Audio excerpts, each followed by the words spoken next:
Matahari perlahan tenggelam di balik cakrawala, menyisakan semburat jingga yang memantul di atas villa megah milik Nyonya Rengganis. Villa itu dengan arsitektur bergaya Eropa klasik, berdiri kokoh di atas lahan yang luas, dikelilingi oleh taman yang tertata rapi dengan patung-patung marmer dan air mancur yang gemericik. Setiap sudut villa ini memancarkan kemewahan dan keangkuhan, mencerminkan pemiliknya yang dikenal sebagai wanita paling kaya dan paling sombong di kota.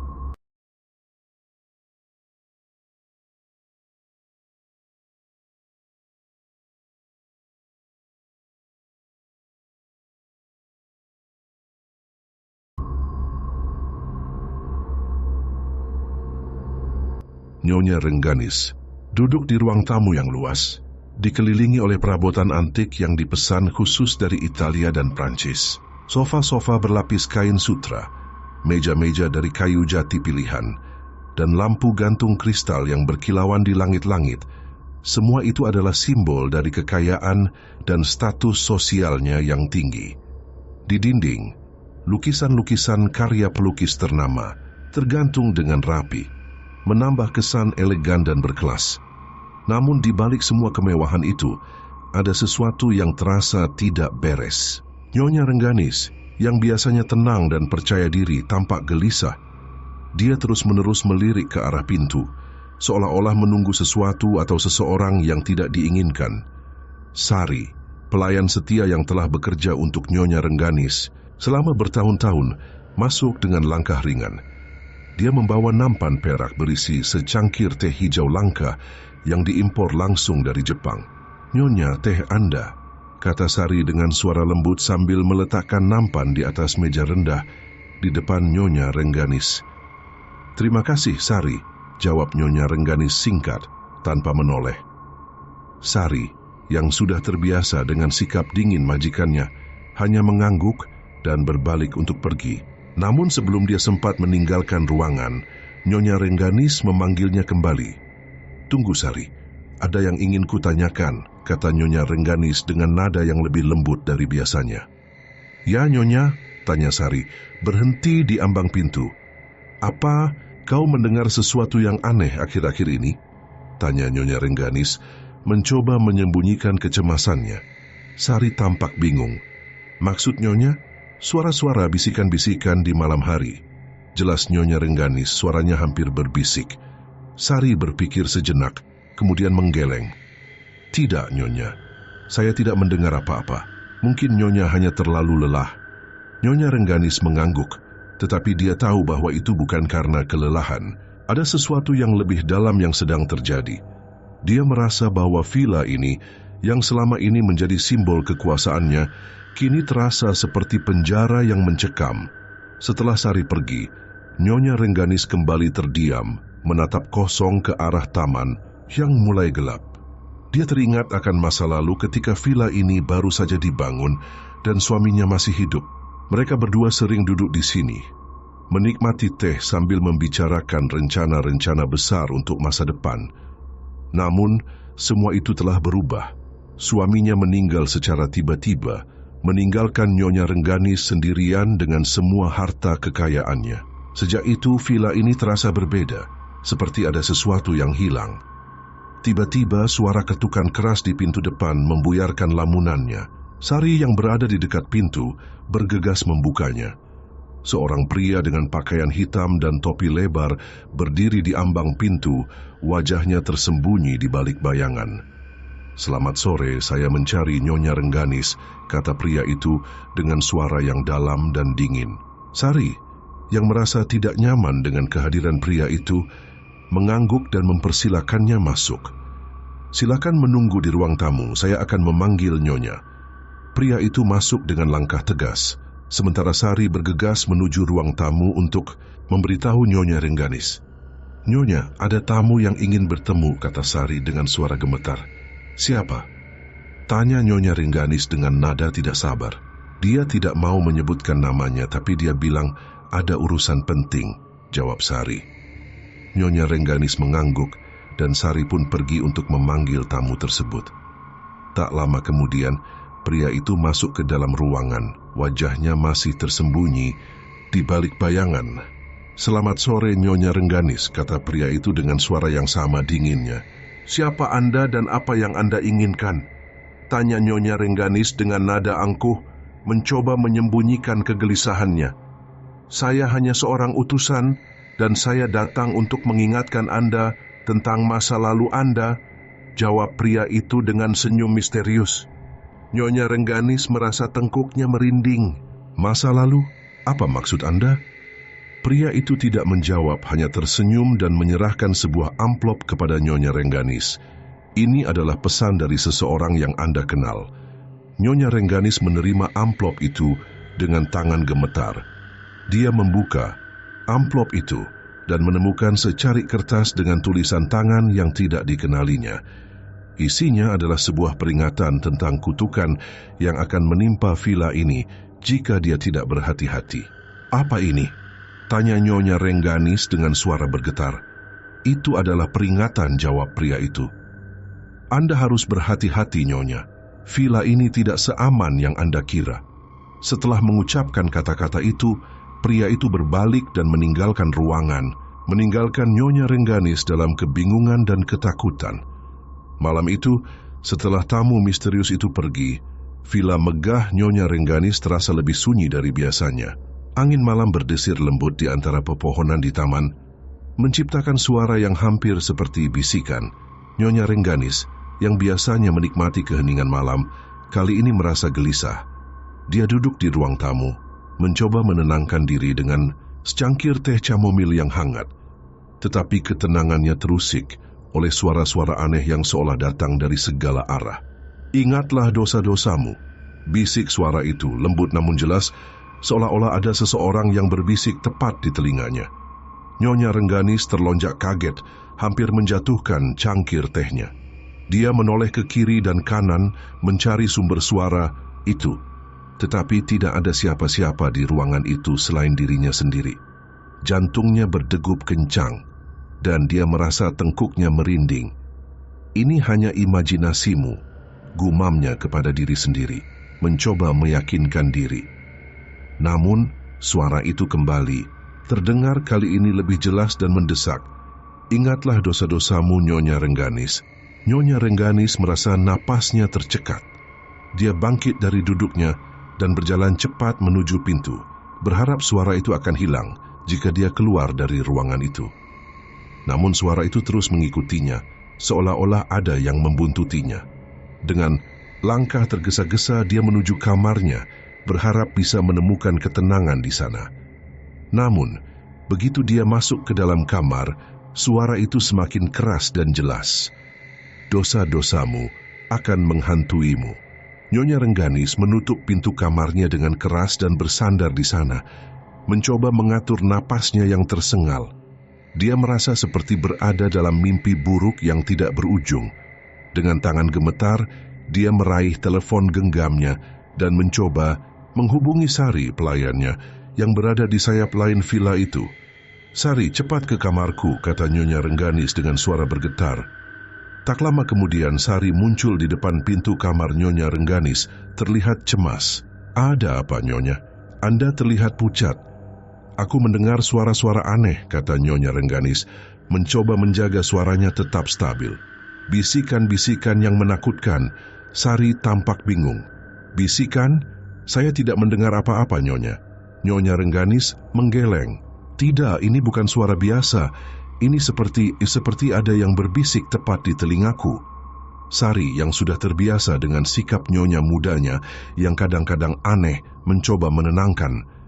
"Mungkin Anda hanya terlalu lelah, Nyonya. Bagaimana kalau Anda mencoba untuk beristirahat?" Nyonya Rengganis mengangguk, meskipun dia tahu bahwa itu bukan karena kelelahan. Dia merasa bahwa ada sesuatu yang lebih dalam yang sedang terjadi, sesuatu yang tidak bisa dijelaskan dengan mudah. Setelah Sari pergi, Nyonya Rengganis mencoba untuk tidur, tetapi suara-suara itu terus menghantuinya.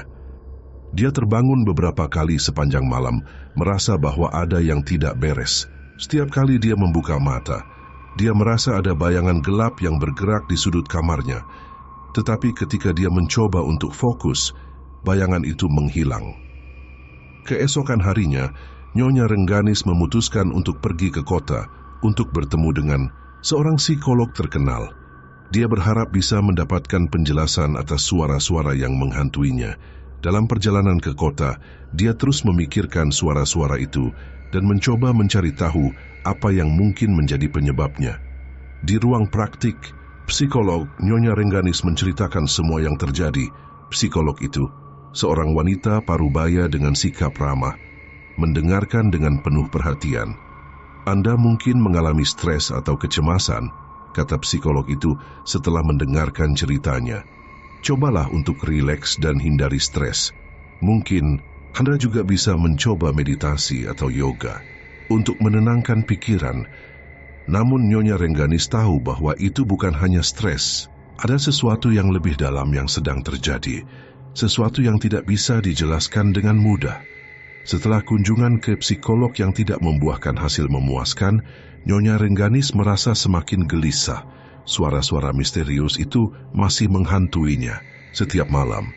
Dan villa megahnya yang dulu menjadi simbol kekuasaan dan kenyamanan, kini terasa seperti penjara yang mencekam.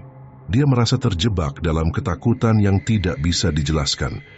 Dan satu-satunya cara untuk menemukan jawaban adalah dengan menyelidiki lebih lanjut.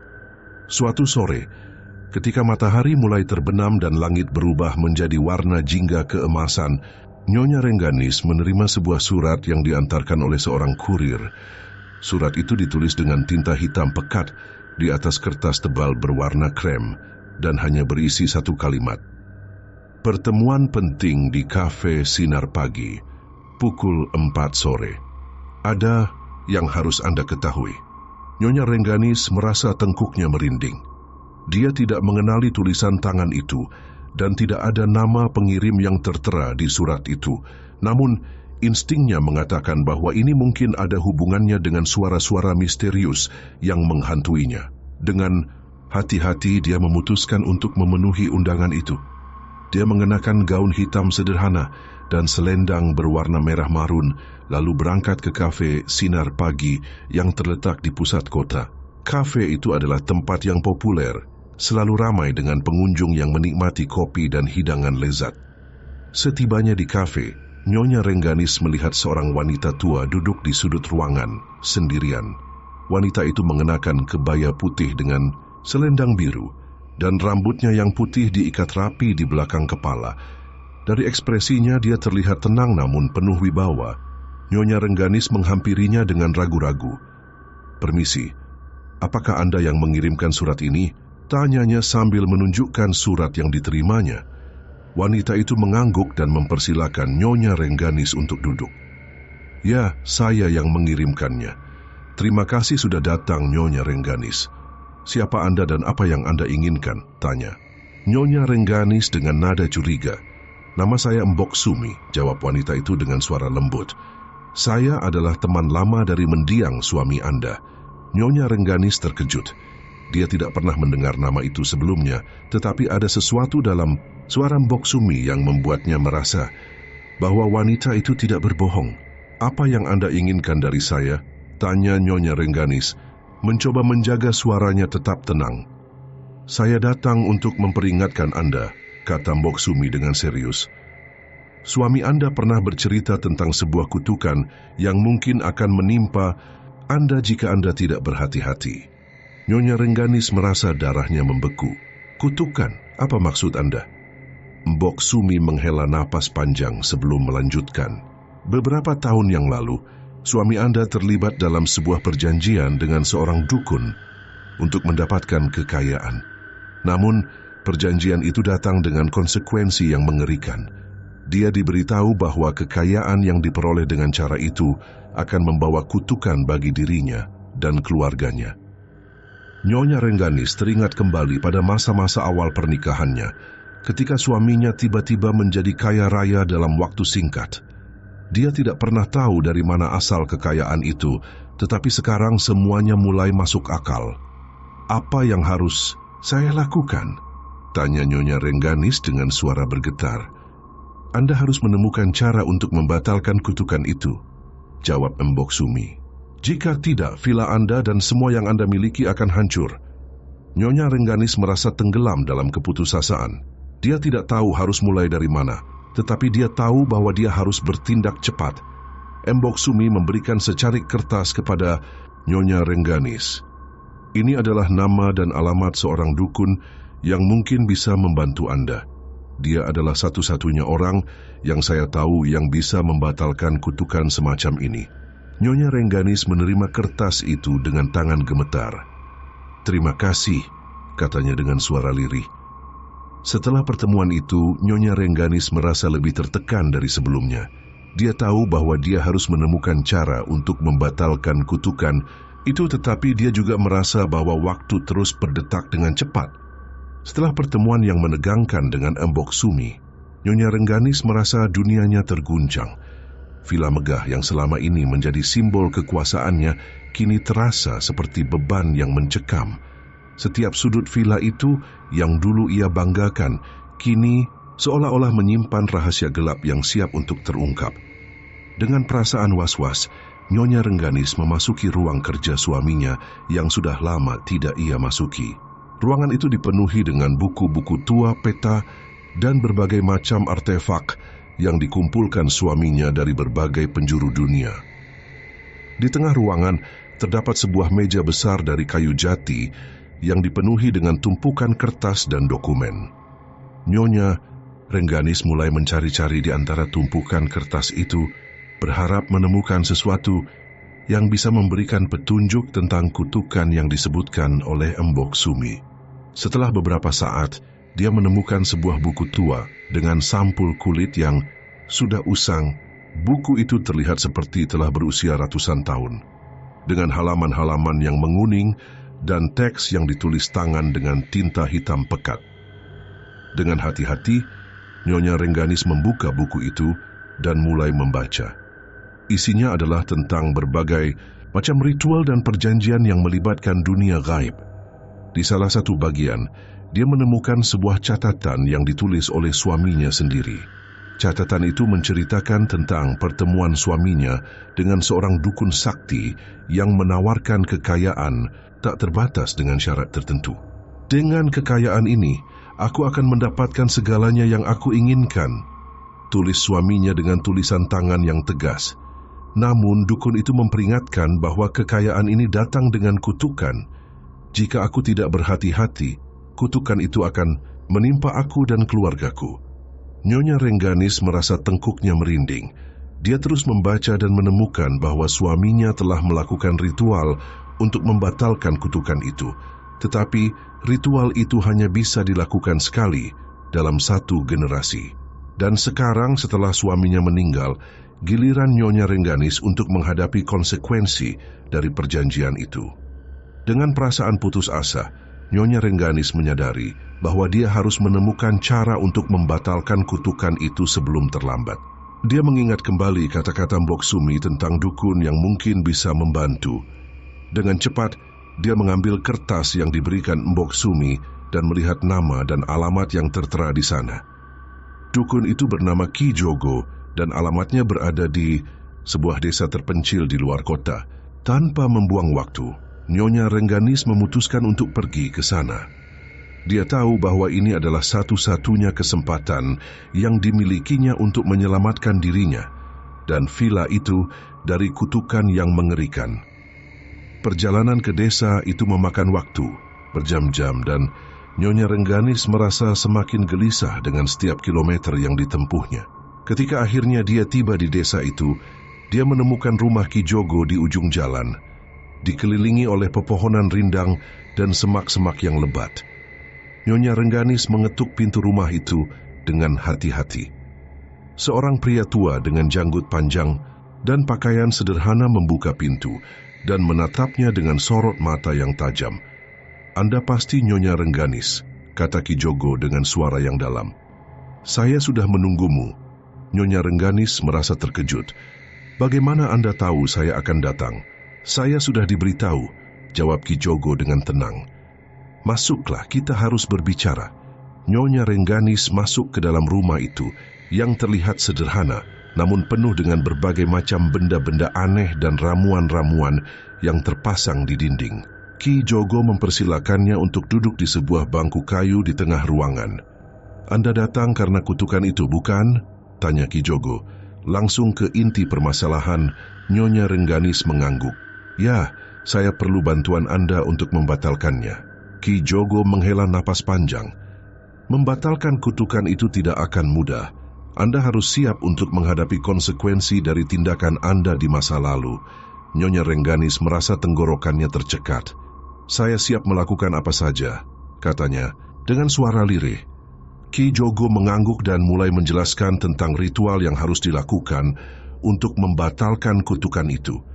Ritual itu melibatkan berbagai macam bahan-bahan langka dan harus dilakukan pada malam bulan purnama.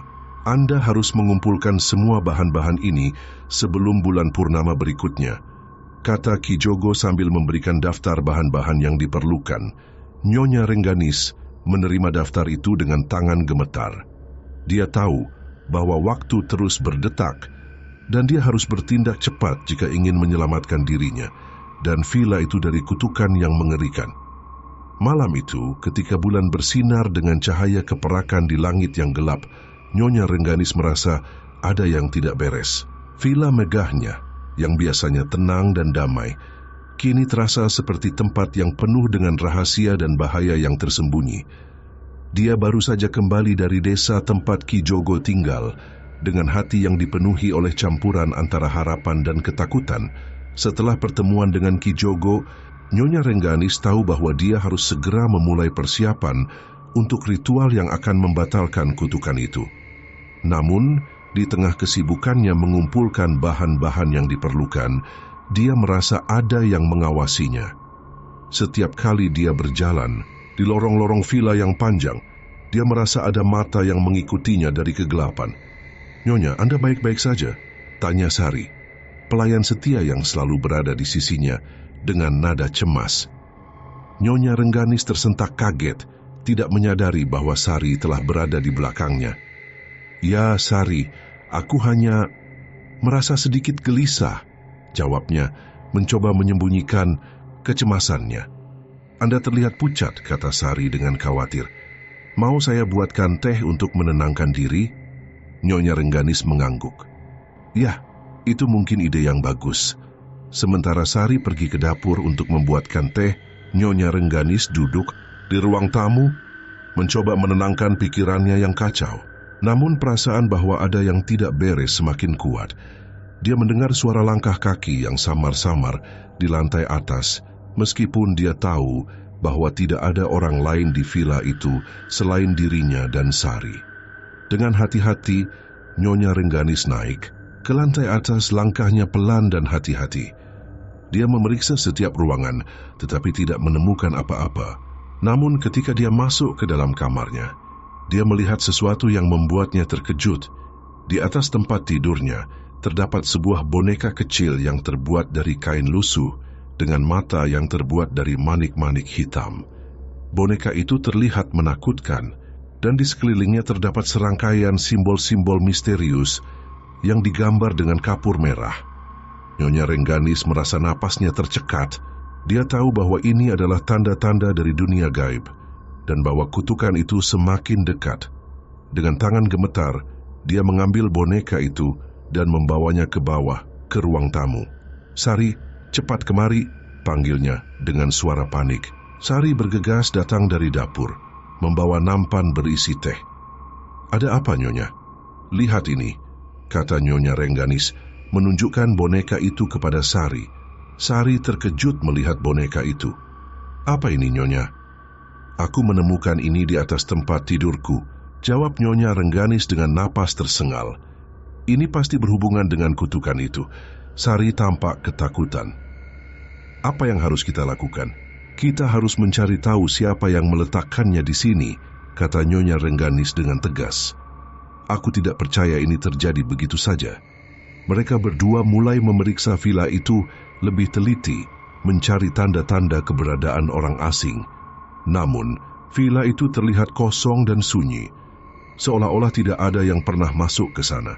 Saat mereka memeriksa ruang kerja suaminya, Nyonya Rengganis menemukan sebuah buku catatan tua yang tersembunyi di antara tumpukan kertas. Buku itu berisi catatan-catatan tentang ritual dan perjanjian yang dilakukan suaminya dengan dukun itu. Di salah satu halaman, dia menemukan sebuah nama yang tidak dikenalinya, Nyai Roro Kidul. Dengan perasaan ngeri, Nyonya Rengganis menyadari bahwa ini mungkin adalah awal dari kutukan itu. Dia tahu bahwa dia harus bertindak cepat jika ingin menyelamatkan dirinya dan villa itu dari kehancuran.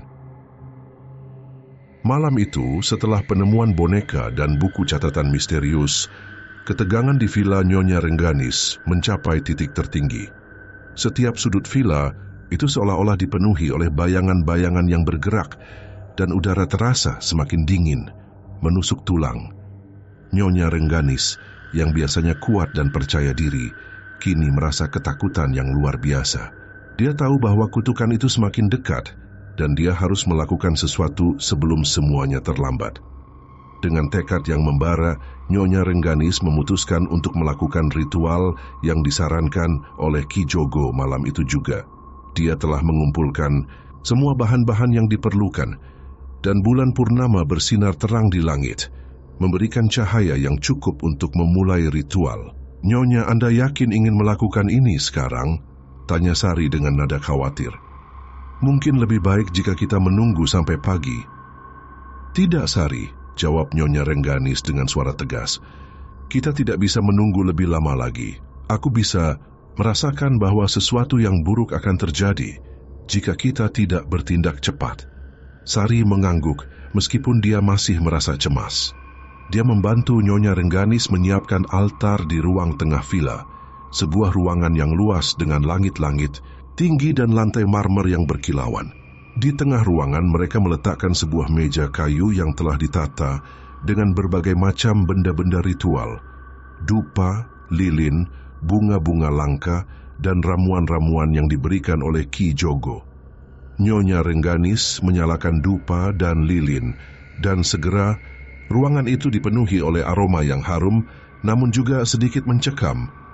Dia mulai membaca mantra-mantra yang diberikan oleh Ki Jogo.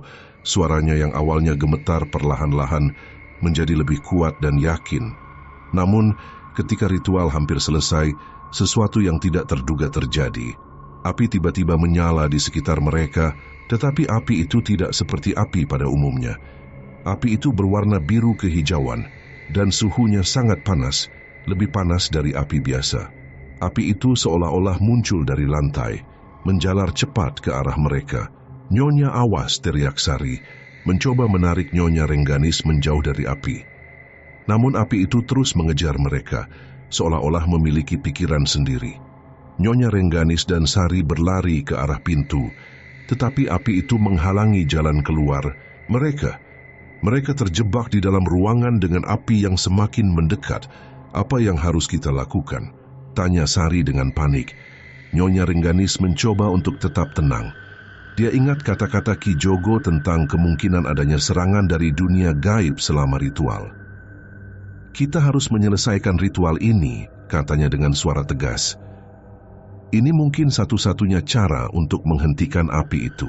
Dengan keberanian yang luar biasa, Nyonya Rengganis kembali ke altar dan melanjutkan membaca mantra-mantra itu, sementara Sari berusaha melindungi dirinya dengan selimut yang diambil dari sofa. Api itu semakin dekat, tetapi Nyonya Rengganis tidak berhenti. Dia terus membaca dengan suara yang semakin kuat dan yakin. Tiba-tiba api itu berhenti bergerak, seolah-olah terkejut dengan tekad Nyonya Rengganis. Perlahan-lahan api itu mulai surut dan akhirnya menghilang begitu saja, meninggalkan ruangan dalam keadaan gelap dan berasap. Nyonya Rengganis dan Sari terduduk di lantai, napas mereka tersengal-sengal. Mereka berdua selamat, tetapi pengalaman itu membuat mereka semakin menyadari bahwa kutukan itu lebih kuat dari yang mereka duga. Setelah serangan api yang tak terlihat, villa Nyonya Rengganis menjadi sunyi senyap, namun keheningan itu justru terasa lebih mencekam daripada sebelumnya. Nyonya Rengganis dan Sari, meskipun selamat dari api misterius, masih terguncang oleh apa yang baru saja terjadi. Mereka duduk di lantai ruang tengah, dikelilingi oleh sisa-sisa ritual yang berantakan, dengan napas yang masih tersengal-sengal. "Nyonya, apa yang sebenarnya terjadi?" tanya Sari dengan suara gemetar. Matanya masih tertuju pada titik di mana api itu tadi muncul. Nyonya Rengganis menghela napas panjang sebelum menjawab. "Aku tidak yakin, Sari, tapi aku rasa ini adalah bagian dari kutukan itu. Kita harus lebih berhati-hati dari sebelumnya." Sari mengangguk meskipun dia terlihat sangat ketakutan. "Apa kita akan baik-baik saja, Nyonya?" "Aku harap begitu," jawab Nyonya Rengganis, mencoba terdengar lebih yakin daripada yang dia rasakan. "Kita harus menyelesaikan ini. Aku tidak akan membiarkan kutukan itu menghancurkan kita." Dengan tekad yang baru ditemukan, Nyonya Rengganis bangkit dari lantai dan mulai membersihkan sisa-sisa ritual. Namun, ketika dia sedang sibuk dengan tugas itu, dia mendengar suara langkah kaki yang samar-samar di lantai atas. Suara itu terdengar seperti langkah kaki seseorang yang sedang berjalan perlahan. Tetapi ketika dia memanggil, tidak ada jawaban. "Sari, kau dengar itu?" tanya Nyonya Rengganis dengan nada cemas. Sari berhenti sejenak dan mendengarkan. "Ya, Nyonya, saya dengar. Apa itu?" Nyonya Rengganis tidak menunggu lebih lama lagi. Dia bergegas menuju tangga, diikuti oleh Sari yang terlihat enggan. Mereka naik ke lantai atas dengan hati-hati, langkah mereka pelan dan hati-hati. Ketika mereka mencapai lantai atas, suara langkah kaki itu berhenti. Villa itu kembali sunyi, tetapi ada perasaan yang tidak enak yang menggantung di udara. Nyonya Rengganis memeriksa setiap ruangan, tetapi tidak menemukan siapa-siapa. Namun ketika mereka memasuki kamar tamu yang jarang digunakan, mereka menemukan sesuatu yang membuat darah mereka membeku. Di tengah ruangan, terdapat sebuah lingkaran besar yang digambar dengan kapur merah di lantai. Di dalam lingkaran itu, terdapat simbol-simbol misterius yang sama dengan yang ada di boneka yang ditemukan sebelumnya. Nyonya Rengganis merasa tengkuknya merinding. "Ini pasti berhubungan dengan kutukan itu," gumamnya Sari yang berdiri di ambang pintu, terlihat sangat ketakutan. "Apa yang harus kita lakukan, Nyonya?" "Kita harus mencari tahu siapa yang melakukan ini," jawab Nyonya Rengganis dengan suara tegas. "Aku tidak akan membiarkan mereka meneror kita di rumah sendiri." Mereka berdua mulai memeriksa villa itu lebih teliti, mencari tanda-tanda keberadaan orang asing. Namun villa itu terlihat kosong dan sunyi, seolah-olah tidak ada yang pernah masuk ke sana. Namun Nyonya Rengganis merasa bahwa ada yang tidak beres, seperti ada yang mengintai di balik bayangan. Ketika mereka kembali ke lantai bawah, mereka menemukan sebuah surat yang diletakkan di atas meja di ruang tamu. Surat itu ditulis dengan tinta hitam pekat dan hanya berisi satu kalimat. Kutukan itu tidak bisa dihentikan. Nyonya Rengganis merasa tenggorokannya tercekat. Dia tahu bahwa ini adalah ancaman yang nyata dan bahwa kutukan itu semakin dekat. Dengan hati-hati dia mengambil surat itu dan membakarnya di perapian. Berharap itu akan menghilangkan rasa takut yang mulai merayap di hatinya. Setelah menemukan surat ancaman yang mengerikan itu, Nyonya Rengganis merasa bahwa dia berada di ambang batas kewarasannya. Villa megahnya, yang dulu menjadi simbol kekuasaan dan kemewahan, kini terasa seperti penjara yang mencekam, penuh dengan rahasia dan bahaya yang tersembunyi. Setiap sudut villa itu seolah-olah menyimpan kenangan gelap dan suara-suara yang tidak bisa dijelaskan. Dengan tekad untuk mengungkap kebenaran, Nyonya Rengganis memutuskan untuk menyelidiki lebih dalam tentang masa lalu suaminya dan perjanjian yang telah dibuatnya dengan dukun itu. Dia ingat bahwa suaminya pernah menyimpan catatan-catatan penting di ruang kerja yang terkunci. Dengan kunci yang dia temukan di antara barang-barang suaminya, Nyonya Rengganis membuka pintu ruang kerja itu untuk pertama kalinya sejak suaminya meninggal. Ruangan itu tampak seperti museum kecil, dipenuhi dengan buku-buku tua, peta, dan berbagai macam artefak yang dikumpulkan suaminya dari berbagai penjuru dunia. Di tengah ruangan terdapat sebuah meja besar dari kayu jati yang dipenuhi dengan tumpukan kertas dan dokumen. Nyonya Rengganis mulai mencari-cari di antara tumpukan itu, berharap menemukan sesuatu yang bisa memberikan petunjuk tentang kutukan itu. Setelah beberapa saat, dia menemukan sebuah buku catatan tua yang tersembunyi di antara buku-buku lainnya. Buku itu berisi catatan-catatan pribadi suaminya, termasuk rincian tentang pertemuan dengan dukun itu. Dengan hati-hati, Nyonya Rengganis membaca setiap halaman, mencoba memahami apa yang sebenarnya terjadi. Pertemuan itu terjadi pada malam bulan mati, tulis suaminya dengan tulisan tangan yang tegas. Dukun itu menawarkan kekayaan tak terbatas dengan syarat tertentu. Aku tahu risikonya, tetapi godaan itu terlalu besar untuk ditolak. Nyonya Rengganis merasa tengkuknya merinding. Dia terus membaca dan menemukan bahwa suaminya telah melakukan ritual untuk mendapatkan kekayaan itu. Tetapi ritual itu datang dengan kutukan yang mengerikan. Kutukan itu akan menimpa aku dan keluargaku jika aku tidak berhati-hati, tulis suaminya. Nyonya Rengganis merasa kemarahan dan kesedihan bercampur di dalam hatinya. Dia tidak pernah tahu tentang semua ini, dan sekarang dia harus menghadapi konsekuensi dari tindakan suaminya di masa lalu. Namun, dia juga merasa bahwa ada sesuatu yang tidak lengkap, seperti ada bagian dari cerita itu yang masih tersembunyi. Dia terus membaca dan menemukan sebuah catatan yang menyebutkan tentang sebuah benda pusaka yang diberikan oleh dukun itu sebagai bagian dari perjanjian. Benda itu, yang disebut sebagai cincin keabadian, diyakini memiliki kekuatan untuk melindungi pemakainya dari kutukan, tetapi juga bisa menjadi sumber kekuatan gelap jika digunakan dengan cara yang salah. Dengan perasaan ngeri, Nyonya Rengganis menyadari bahwa suaminya mungkin telah menggunakan cincin itu untuk mendapatkan kekayaan, tetapi tidak pernah benar-benar memahami konsekuensi dari tindakannya. Dia mulai mencari cincin itu di antara barang-barang suaminya, berharap bisa menemukan cara untuk menggunakannya untuk melawan kutukan. Setelah pencarian yang panjang, dia akhirnya menemukan cincin itu di dalam sebuah kotak kayu kecil yang tersembunyi di balik buku-buku di rak. Cincin itu terlihat sederhana, terbuat dari perak dengan batu biru tua di tengahnya. Namun ketika Nyonya Rengganis memegangnya, dia merasa ada kekuatan aneh yang mengalir melalui tubuhnya.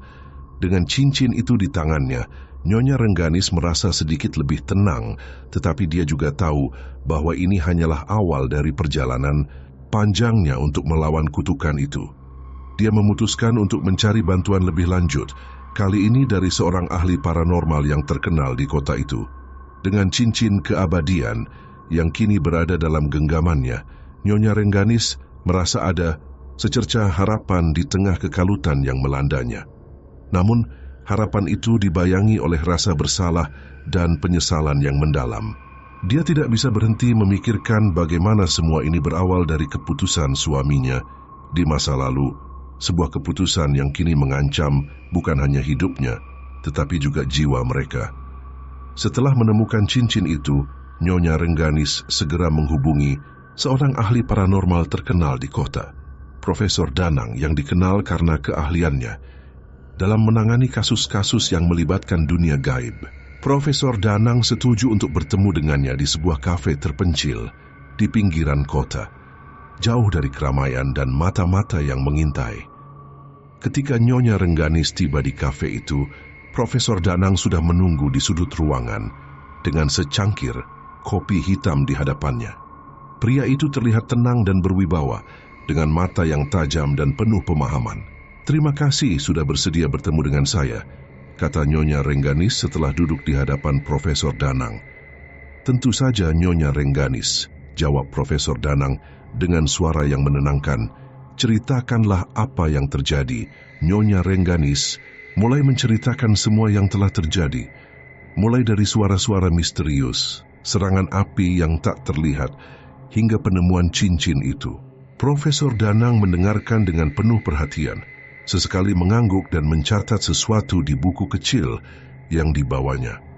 "Apa yang Anda ceritakan sangat serius," kata Profesor Danang setelah Nyonya Rengganis selesai bercerita. "Kutukan semacam ini tidak bisa dianggap remeh. Namun ada cara untuk melawan kekuatan gelap itu, dan cincin yang Anda temukan mungkin adalah kuncinya. Apa yang harus saya lakukan?" tanya Nyonya Rengganis dengan nada mendesak. Pertama, Anda harus memahami bahwa cincin itu memiliki kekuatan yang besar, tetapi juga bisa menjadi bumerang jika digunakan dengan cara yang salah. Jelas, Profesor Danang. Anda harus berhati-hati dan mengikuti instruksi saya dengan tepat. Profesor Danang kemudian menjelaskan bahwa cincin itu bisa digunakan untuk melakukan ritual pembatalan kutukan, tetapi ritual itu harus dilakukan di tempat yang memiliki kekuatan spiritual tinggi. Dia menyarankan untuk melakukannya di sebuah candi kuno yang terletak di pegunungan, jauh dari keramaian kota. Nyonya Rengganis merasa sedikit lega tetapi juga cemas. Dia tahu bahwa ini adalah kesempatan terakhirnya untuk membatalkan kutukan itu, tetapi dia juga sadar bahwa risiko yang harus dia hadapi sangat besar. Dengan bantuan Profesor Danang, Nyonya Rengganis mulai mempersiapkan diri untuk ritual itu. Mereka mengumpulkan bahan-bahan yang diperlukan dan merencanakan perjalanan ke candi itu pada malam bulan purnama berikutnya. Namun, ketika hari itu tiba, Nyonya Rengganis merasa ada yang tidak beres. Villa itu terasa lebih dingin dari biasanya, dan ada perasaan tidak nyaman yang menggantung di udara. Dia mencoba untuk mengabaikan perasaan itu dan fokus pada tugas yang ada di hadapannya. Ketika mereka tiba di candi itu, suasana di sana sangat hening dan mistis. Cahaya bulan purnama menerangi bangunan kuno itu memberikan nuansa yang hampir magis. Profesor Danang memimpin ritual itu, sementara Nyonya Rengganis mengikuti setiap langkah dengan hati-hati. Namun, ketika ritual hampir selesai, sesuatu yang mengerikan terjadi. Dari dalam kegelapan, muncul sosok-sosok bayangan yang mengerikan, mencoba mengganggu ritual itu. Nyonya Rengganis merasa ketakutan, tetapi dia tahu bahwa dia harus tetap kuat. Dengan tekad yang luar biasa, Nyonya Rengganis menggunakan cincin itu untuk melawan kekuatan gelap itu. Cahaya biru yang kuat memancar dari cincin itu, mengusir bayangan-bayangan itu menjauh.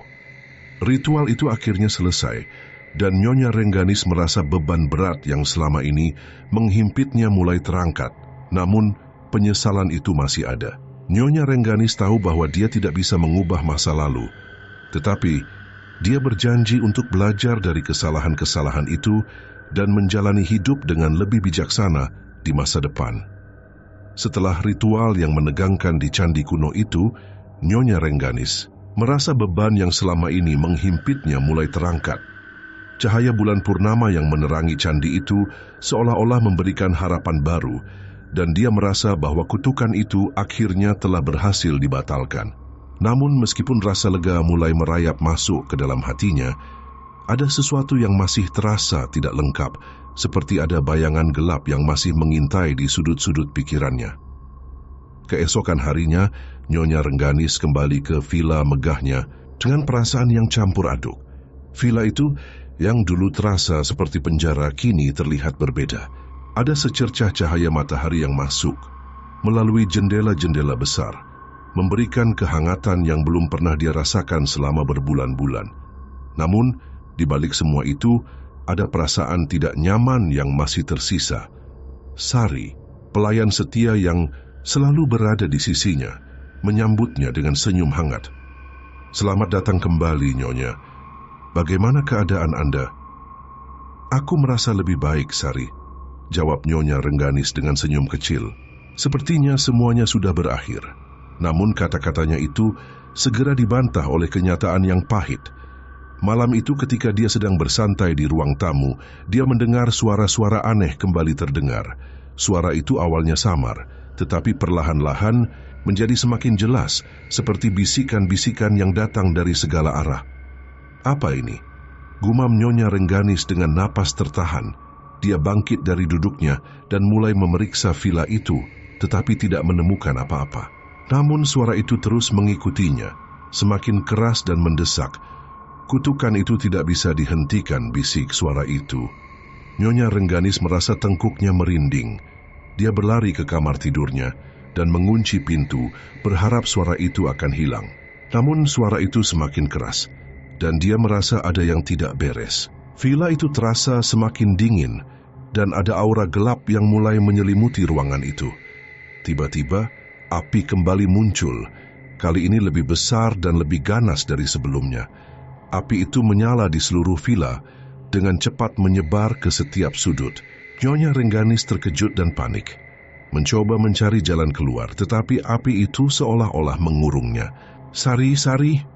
teriaknya dengan putus asa, berharap pelayannya itu bisa membantu. Namun Sari tidak ada di mana-mana. Nyonya Rengganis terjebak di dalam kamar tidurnya dengan api yang semakin mendekat. Dalam kepanikan, dia mencoba menggunakan cincin keabadian itu untuk melawan api itu. Tetapi cincin itu tidak bereaksi. Kekuatan yang pernah dimilikinya tampaknya telah hilang. Dengan putus asa, Nyonya Rengganis menyadari bahwa kutukan itu memang tidak bisa dihentikan. Villa itu, yang dulu menjadi simbol kekuasaannya, kini menjadi kuburan yang mengerikan. Api itu terus membakar, dan dia merasa hidupnya berakhir di sana, di antara puing-puing dan asap yang menyesakkan. Ketika api akhirnya padam, yang tersisa hanyalah puing-puing villa megah itu dan tubuh Nyonya Rengganis yang terbakar hangus. Berita tentang tragedi itu menyebar dengan cepat, dan orang-orang di kota itu bergidik membayangkan nasib malang yang menimpa Nyonya Rengganis. Namun, di antara puing-puing itu, ada satu benda yang masih utuh, cincin keabadian itu. Cincin itu tergeletak di antara abu dan debu, berkilauan di bawah sinar matahari pagi. Bagi beberapa orang itu adalah simbol dari harapan yang sia-sia. Bagi yang lain, itu adalah pengingat bahwa beberapa kutukan memang tidak bisa dihentikan.